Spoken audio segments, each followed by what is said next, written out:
தேனி பேருந்து நிலையம் பகுதியில் போலீசாரின் வாகன சோதனையின் போது 3.40 கோடி ரூபாய் கள்ள நோட்டுகள் பறிமுதல் செய்யப்பட்டிருக்கிறது. இது பற்றிய விரிவான விவரங்களுடன் இணைகிறார் எமது செய்தியாளர் சதீஷ். சதீஷ், விவரங்கள். அதாவது தேனி மாவட்ட காவல் கண்காணிப்பாளர் அவருக்கு ஆவடியைச் சேர்ந்த தவச்செல்வன் என்பவர் ஒரு புகார் கொடுத்திருந்தார். அந்த புகாரில் கருவில்நாயக்கன்பட்டியின் தேனி கருவில்நாயக்கன்பட்டியை சேர்ந்த சேகர் மற்றும் பொம்மையகவுண்டன்பட்டியைச் சேர்ந்த கேசவன் ஆகிய இருவர் கள்ள நோட்டுகள் மாற்றித் தருவதாக மோசடி செய்து 10 லட்சம் ஏமாற்றியதாக புகார் அளித்துள்ளார். அதன் அடிப்படையில் தேனி நகர் காவல் ஆய்வாளர் உதயகுமார் மற்றும் சார்பு ஆய்வாளர் தவசி ஆகியோர் அந்த இரு நபர்களையும் கண்காணித்து வந்தனர்.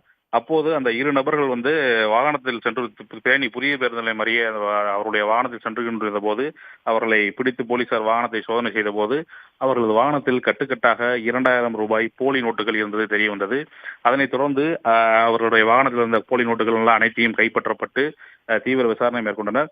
இந்த விசாரணையில் பார்த்தோம் என்றால், அதாவது ஒரிஜினல் அசல் 500 ரூபாய் நோட்டுகள் கொடுத்தால் 1 லட்சம் மதிப்புள்ள 500 ரூபாய் நோட்டுகள் கொடுத்தால் 1,10,000 மதிப்புள்ள 2000 நோட்டுகள் வழங்குவதாக கூறிதான் இந்த மோசடியில் ஈடுபட்டிருக்கிறார். கிட்டத்தட்ட ஒரு 170 கட்டுகள் 2000 ரூபாய் போலி 2000 ரூபாய் தாழ்வுள்ள அடங்கிய கட்டுகள் பறிமுதல் செய்யப்பட்டுள்ளது.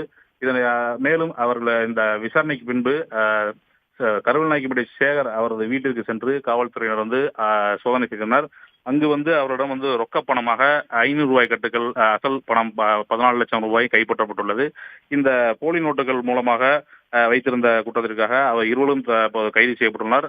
அந்த போலி நோட்டுகள் வைத்திருந்த அந்த வாகனமும் மற்றும் அந்த ஏமாற்று வேலைக்கு ஈடுபட்டிருந்த அவர்களிடம் 2 நபர்களிடம் 16 செல்போன்கள் காவல்துறையினர் கைப்பற்றப்பட்டுள்ளனர். இந்த கைப்பற்றப்பட்ட பிறகு தற்போது தொடர்ந்து விசாரணை மேற்கொண்டு வருகிறார். இந்த விசாரணைக்கு பின்புதான் அந்த கள்ள நோட்டுகள் எங்கு அச்சிடப்பட்டுள்ளார்கள், இந்த கள்ள நோட்டு சம்பந்தமாக வேறு யாருக்கும் தொடர்பு இருக்கிறதா, இல்லை இது ஒரு தனி நபர்கள் 20 நபர்கள் இல்லாமல் ஒரு கும்பலாக இந்த கண்ணோட்டுகள் புழக்கத்தில் மாற்றுவதற்காக செயல்படுகின்றனர்களா என்பது குறித்து பல்வேறு திடுக்கிடும் தகவல்கள் வெளிவர இருக்கும். விவரங்களை வழங்கியமைக்கு நன்றி சதீஷ். சன் நியூஸ் வாட்ஸ்அப் சேனலை ஃபாலோ செய்யுங்கள். QR கோடை ஸ்கேன் செய்து சன் நியூஸோடு இணைந்திருங்கள்.